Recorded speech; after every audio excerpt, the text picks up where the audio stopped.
Good afternoon, and welcome to Split Rock Lighthouse and our annual Edmund Fitzgerald Memorial Beacon lighting. While the Edmund Fitzgerald is the best known shipwreck on Lake Superior, she is only the most recent to occur with loss of life. Lake Superior is the largest and most treacherous of all the Great Lakes. It contains about 350 wrecks, with about 50 of those in Minnesota waters. It is estimated that as many as 10,000 shipwrecks lie at the bottom of all Great Lakes. As we gather to remember the crew of the Fitzgerald, I would like to take a moment to explain the tradition of the muster of the last watch. The muster is a traditional nautical ceremony of remembrance to honor a lost crewman while at sea, and includes the ringing of the ship's bell. Traditionally, if a crewman was lost while a vessel was underway, the ship's bell was rung with the lost crewman's watch was mustered, and his name was called for the first time following his loss. The ringing of the bell took place of the crewman's answering, "Aye, aye," so that his place in the watch was not lost. When a vessel and all hands are lost, such as the Fitzgerald, the ceremony is then performed for the entire crew, usually ashore. It is referred to as the muster of the last watch, and it honors the crew by name. To do this, we have added a 30th and final toll for all the lost sailors of the Great Lakes, and the lighting of the decommissioned Split Rock Lighthouse beacon at the conclusion of the muster of the last watch. We will precede our muster of the last watch with the singing of the Navy hymn. Eternal Father, strong to save, whose arm hath bound the restless wave, who bids the mighty ocean deep his own appointed limits keep. Oh, hear us when we cry to thee, for those in peril on the sea. O Savior, whose almighty word the winds and waves submissive heard, who walkest on the foaming deep, and calm amid the storm didst sleep. Oh, hear us when we cry to thee, for those in peril on the sea.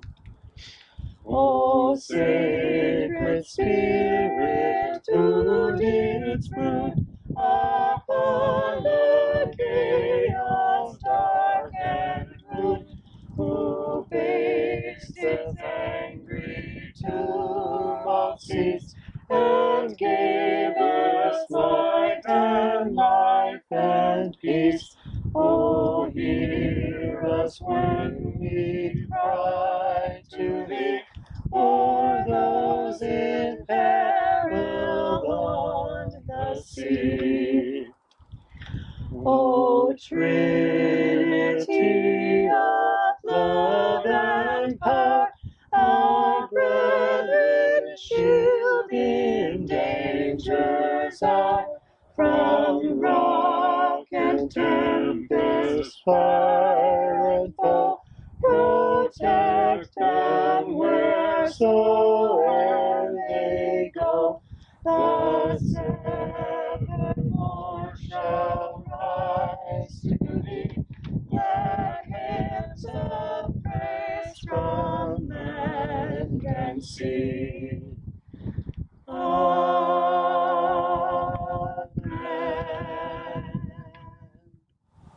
We will now muster the last watch of the Edmund Fitzgerald. Michael E. Armagos, third mate. Frederick J. Beecher, porter. Thomas Benson, oiler. Edward E. Binden, first assistant engineer. Thomas D. Borgeson, AB maintenance man. Oliver J. Champeau, third assistant engineer.